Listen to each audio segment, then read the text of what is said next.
gonna be boring today. I'm sorry. It's gonna be fabricating and chopping things up and doing who knows what. But stay tuned, okay? Life's good. You're watching this on a TV. I don't know why you're complaining already. Calm down. Last video, I took delivery of the powertrain. It's a 2007 Suzuki Bandit 1250. It had been sitting for about 8 or 9 years. I found a mouse nest under the seat, had to rebuild the fuel pump, and when it finally fired up, it did not like to go into the high RPM. There's still things to fix. A lot of things to fix. And I don't want to fix it.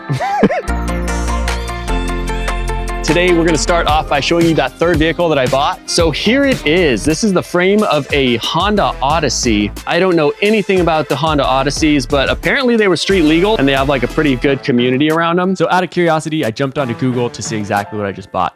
And at first I thought the seller just must not have known what he was talking about because it pulled up a minivan produced in 1995. And we all know the Honda Odyssey minivan. So I pressed Google a little harder for the juice, and eventually I found out that the original Honda Odyssey was produced in the 70s and 80s as a 250cc dune buggy. They actually look pretty sweet and still sell for thousands of dollars to this day if you can even find one.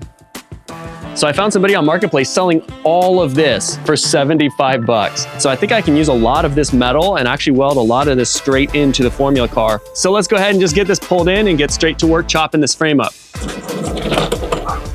Oh, I see how that goes. I actually think I have a really good idea for this. Let's get to chopping. But real quick, let's take a second to thank today's video sponsor. Today we're taking a look at this little unit. This is the Gulu Deep Scan DS200 OBD2 scanner. It's an OBD2 scanner to just read all the trouble codes that you might be getting on your car. So let's get this thing out of the box real quick, see what we're looking at, see how it works. Let's do it. So real quick, let's just show you what's inside the box. Here it is. Very well built little unit here. So all you need is the device to connect to your phone, and that's it. You can read every trouble code your car has. And to show you how simple it is to get started, I'm gonna just jump in the car, I'm gonna download the app, connect, and read all the codes in one sitting. Opening up the Play Store, I'm going to search Gulu DS200. Then you just download the Deep Scan OBD2 scanner app. And while that's loading, I'm gonna go ahead and just plug in the OBD2 scanner. Connect it, as simple as that. Power the ignition on my car. It'll connect via Bluetooth. We're all done. And when you connect via Bluetooth, the DS200 connects and it shows it's connected with a blue light, and it is ready to scan. We're gonna go ahead and open the app, and I'm just gonna hit scan. And you guys can see, there we go, it's scanning the car. Well, I'm glad we took the time to scan the car because there's more wrong with it than I thought. Mostly small things it seems, but let's take a look. So we have 2 stored codes on the electronics for the engine. I went ahead and looked at the stored codes, but then did a quick erase to see which codes were still active. And after a quick erase, we have 2 fault codes, 2 driver seatbelt codes.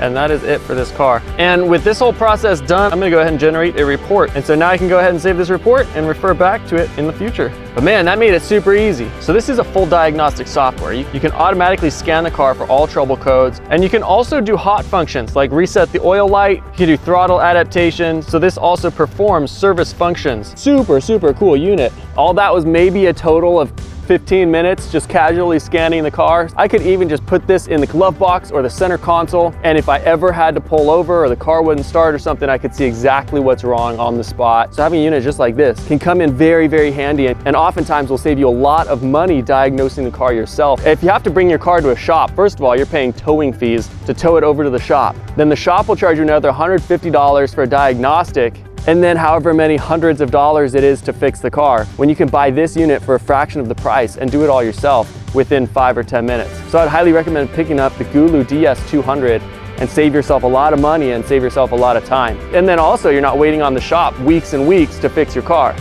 You can figure out what's wrong with it within 5 minutes. The Gulu Deep Scan DS200 is a very nice unit that not only does diagnostics, but also hot functions and other functions as well. And not only does it work in cars, but also trucks and any other vehicle that's equipped with an OBD2 diagnostic port. So Gulu, thank you so much for hooking us up with the Deep Scan DS200. If you guys have some trouble codes on your car and need to get them fixed, super comprehensive unit, easy to use. There's a link below if you guys want to check it out. Let's get back to work.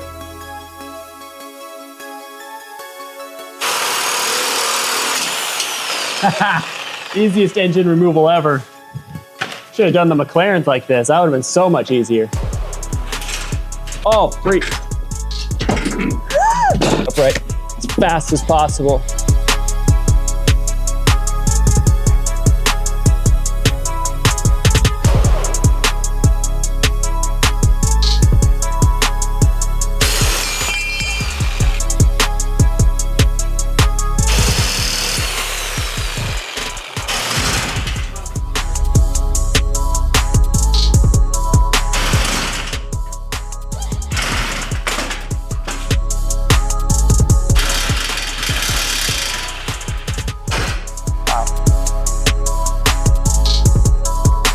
Originally, I bought the Honda Odyssey frame for the shifter linkage that it had, but then I realized this frame might actually be exactly what we need to add structure and shape to the Formula Cars frame. And while I wasn't 100% sure it would fit, the next morning I went to the metal store and got some tubular steel that's the same diameter and thickness as the motorcycle frame, which is, I guess, the standard for street legal use for this classification of vehicle. Kind of funny, we're modifying this frame with this frame so that this frame can fit in this frame.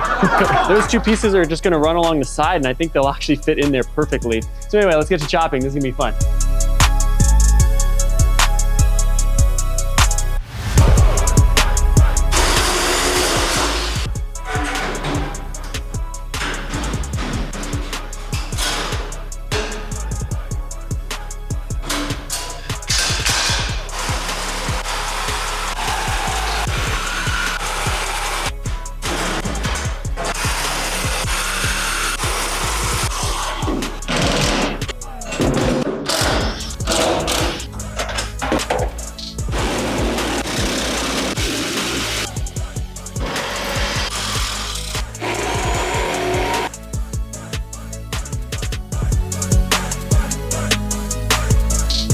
So I started fitting up the frame rails from the Honda Odyssey, and at this point I actually like that they have a bit of curve to them, since the Formula car, how I got it, kind of just lacked dimension.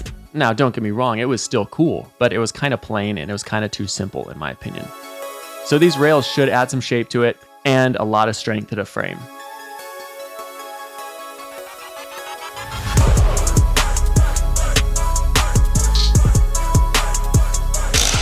A lot of you guys in the last couple of videos have been bagging on this project because of the wheels. Wheels are super light, but this hub is freaking heavy. And I really didn't think I'd need to explain that I'm obviously upgrading the wheels, but here I am explaining it. That night, I drove an hour away to buy a pair of Tenzo R Passion 5 rims. They were in pristine condition, the exact 5x100 bolt pattern I needed, and a beautiful design for $150. The seller was having a tough time trying to sell them since they were such an uncommon size, and he was only selling 2. Everybody needs 4.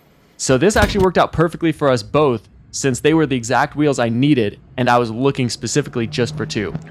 Also, I finally just got tires on these rims, and I was kind of the one choosing the size. I'm not like a tire expert or anything, but I think I chose the right size. These are like the most bougie tires and wheels you've ever seen on an F1 car. Fiero on a Fiero 1 car.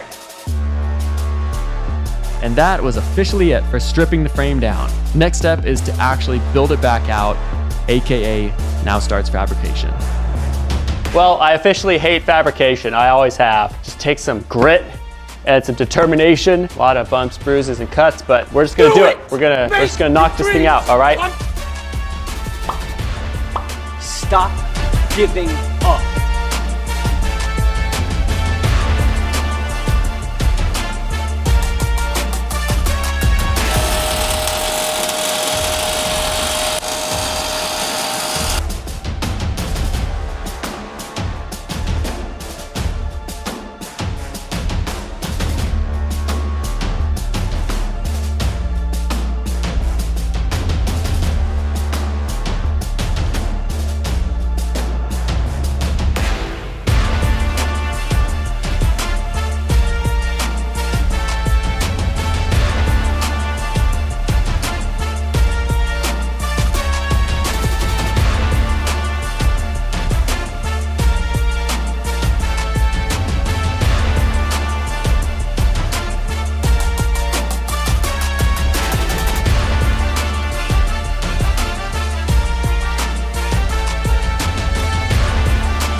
So when we actually drop down into the seat, Seats up it's, a little bit. well, no, I'm gonna cut this out.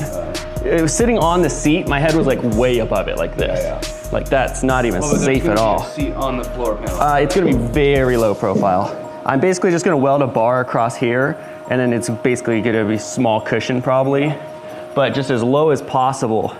Basically, if you're more than 21 inches this way, Yeah. or this way, or both of those. You can't sit in it. Can't fit. That's it. So it should be plenty of room to just kind of, even just like straight up and down, just kind of sink into it. Yeah. The whole thing is this is gonna be so low profile that if there was a lifted truck that ran over you, the wheel would come in here and just crush you. I was gonna put these lower. I'm like, what's the possibility of that actually happening? Like, who really cares? But I realized in F1, they have those halos for a reason, because tires will literally come over instead of in.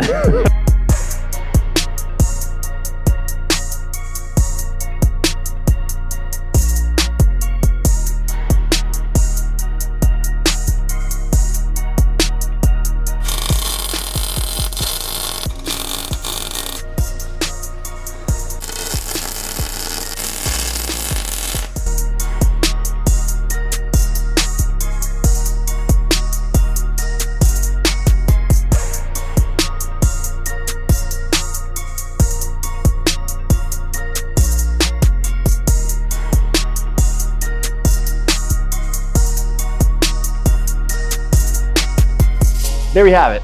Chassis done. It looks like a legit fighter jet from the side, so I think that's gonna be really cool. Yeah, so anyway, we'll get it running and driving and take it on its first couple drives, and then we'll see if we like this or not. Speaking of suspension, I still need to get this straightened out, so I might try to find a machine shop tomorrow that can just do that really quick. Then right after I said those words, I realized, as much as I love shops telling me it's still not done weeks on end, I could probably just go to Harbor Freight and buy a hydraulic press. I looked on the Harbor Freight website, $169.99. I'm gonna pick one up tonight, and that way every little tiny thing I have to do, I don't have to wait 3 weeks for a shop to do it. And $300 or $400 per little thing. Easiest $169 I've ever spent. How does that look?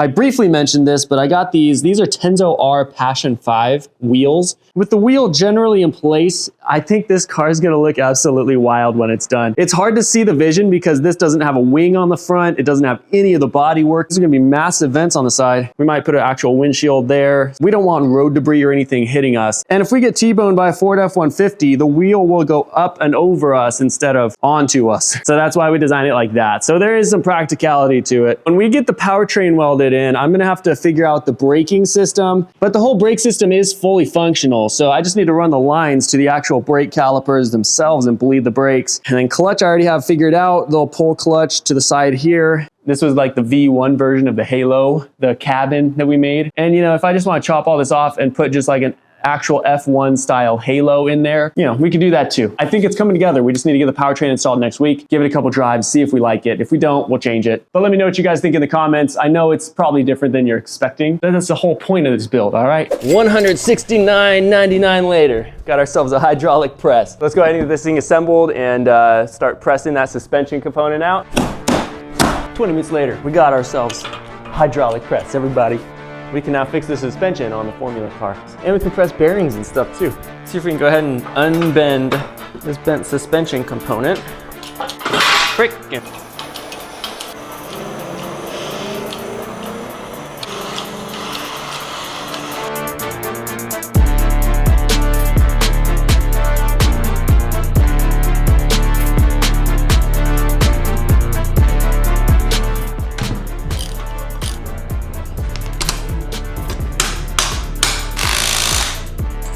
All right, there we go.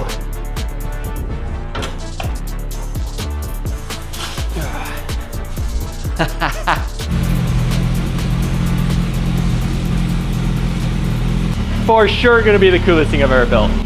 Oh, like 100%, there's no question. Oh man.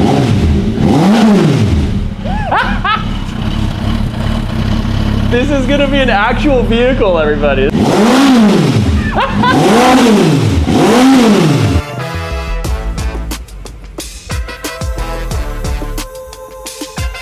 So right now I need to verify the things I've just been assuming so far. When he was riding it, had a small coolant leak. He also told me the trouble light was already throwing a code for him, but I want to verify the wheel's actually gonna spin. I haven't put it in gear since it was parked last. I also want to pull out the spark plugs really quick, make sure I know the model for those so I can buy some new ones, get things replaced. It's not gonna be perfect, it's an old bike, but I want to make sure it's running as good and as efficiently as possible. So let's get to it.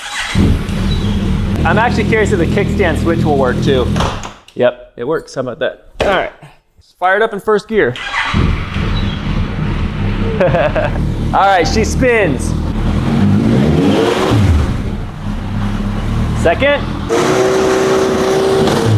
Third. Fourth. Yeah, we're good. We're good. So luckily all I need is to do one, and one is very accessible right here. Easy enough, I hope. Is that really how they do it from stock? That's wild. Just looks a little old and dirty. Yeah, don't look too bad. CR8E. So this bike will need a brand new chain. I'm actually gonna get a bigger rear sprocket and go down a tooth or two on the front sprocket. Tonight, I'm gonna get to stripping the rear end down, just get all of these panels off. And then once the parts come in and we get this thing dialed in just for performance, then we'll get to stripping the front end in preparation to actually move this thing in place and actually weld it in this thing. This coming week is about to get crazy.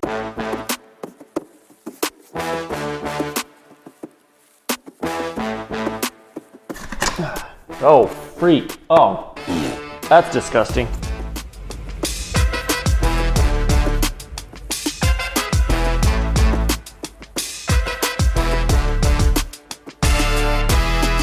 With that done, I mean, that pretty much wraps up the video. Thank you guys for staying tuned for the most boring video of the series. We should have this thing running and driving in next week's video. We're gonna get this thing welded in the next couple days, but it is the New Year's, so things kind of like, schedules have not lined up well with me and Lord Kurt. But hopefully it is running and driving this coming week. Lots of cool things coming and, you know, just stay tuned. See you guys next time.